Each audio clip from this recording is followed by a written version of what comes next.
Hello. So this video is going to be a little bit of a longer one. I woke up this morning and I was watching a show. It's one of those shows with the guys from Top Gear, and they were doing some special, and they were in Bologna. And part of the running joke of the whole show was that this guy wanted to have spaghetti bolognese, and he couldn't find it. And so that was one thing. And then in addition, Naomi's making a pantry challenge, and she has some hamburger buns, but we don't have any vegetables or anything to make good hamburgers with, lettuce and tomato and all that stuff. And so we're going to use those to make garlic bread. And after hearing these people talk about bolognese so many times, it made me decide that it's cold and snowy outside, and so we are going to have a bolognese sauce, which is red sauce with meat in it. I never knew that growing up. I always just called it spaghetti sauce, but apparently there's a fancy name for it. So, the first thing you need to make bolognese is a good sized pan. I always make it in a big pan. I don't know how to make it in a really small pan. I learned actually with one that was usually about this tall, but I've been making them in these lately. Alright, I have my assistant. He will help me pour these in. So, I got a diced tomato, regular size, going in. I usually like to blend the more liquidy but also chunky tomatoes, like, whole peeled or petite diced or crushed or whatever, with some sauce to make a nice kind of texture in there, so it's not completely smooth, but it's also not completely chunky. Alright, so there's one. Here's two. Good. Get it all in there. Good job. Okay, I have maybe some extras. I don't remember off the top of my head how many of these things we have to have, but generally I do about an even ratio. So 2 cans of sauce, 2 cans of diced. We'll see how that looks. For me, and for this recipe, generally about half full, or maybe a little bit more than half full of sauce is fine, because we're going to add a lot of other things once we get to the sauteing part. Alright. And so you need to leave room. Good. Yes. Sauce. Oh, be careful. Sauce number 1 going in. And sauce number 2 going in. The reason why Joseph and I are doing the cooking tonight is because Mama is not feeling very good. She has some sort of a little thing going on. Some sort of ear, nose, and throat malaise. Is that a thing? Is that a word when you're sick? Malaise? Yep, in there. Okay, it's about half full. It's about up to here. Now, one of the deals, I don't know if it's a trick or not, but one of the things with making a meat sauce, or really any pasta sauce, in my opinion, is some paste. It helps you with your, the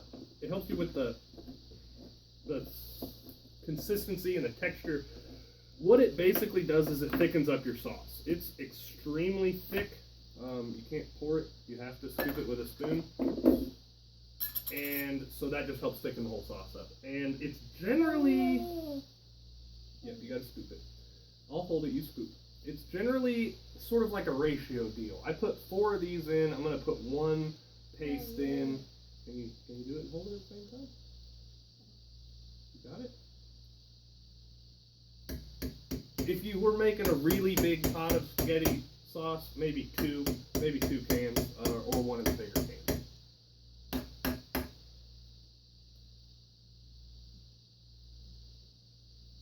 Pretty thick. Aside from like ramen noodles, this was the first thing I learned how to cook, because around the time when I was 10 years old, I realized that one day I would no longer live at home, and I would need to be able to cook for myself.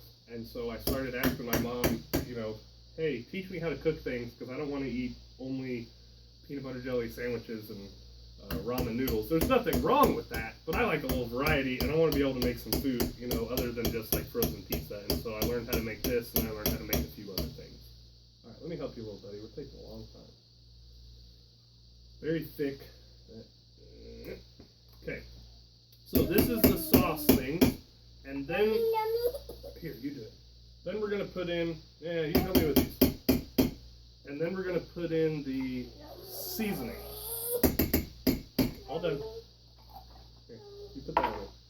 Joseph is my #1 seasoner, and as you'll very shortly see, hey man, cooking spaghetti is, it's all gone, dude, is something that goes kind of by, alright, you can try to get the last out, kind of by feel.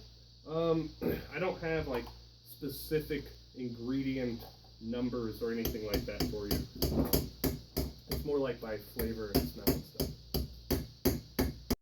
So we did end up using the last thing of diced tomatoes, so it's like a 3 dice to 2 sauce to 1 paste kind of thing going on over here.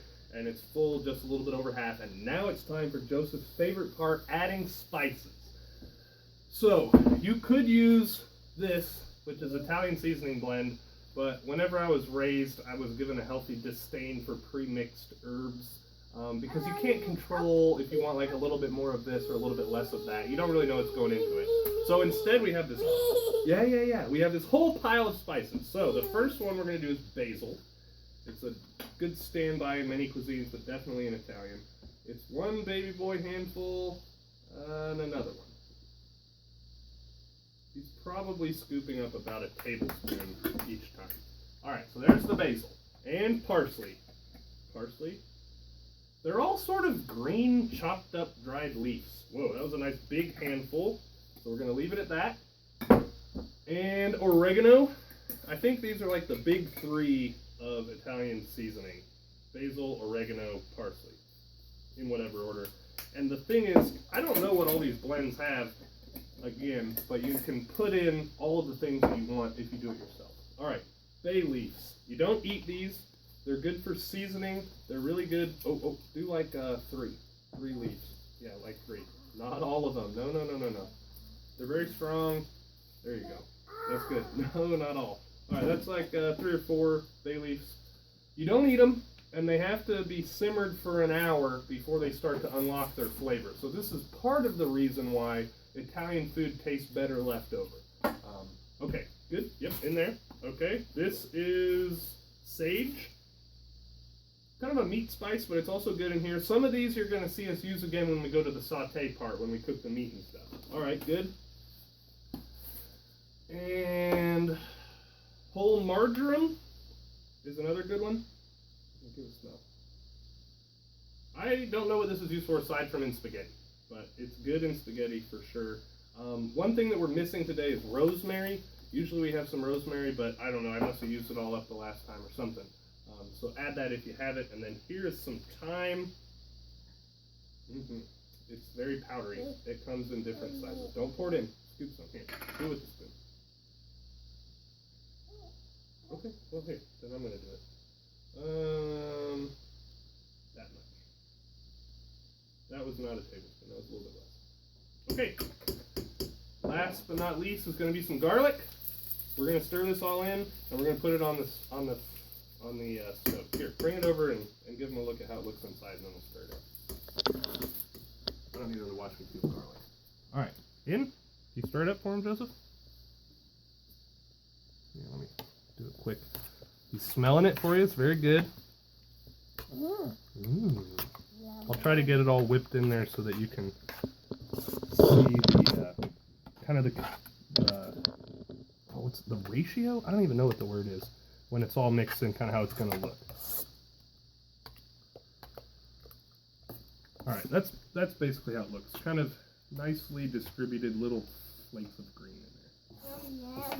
All right, that's it for this part. Good.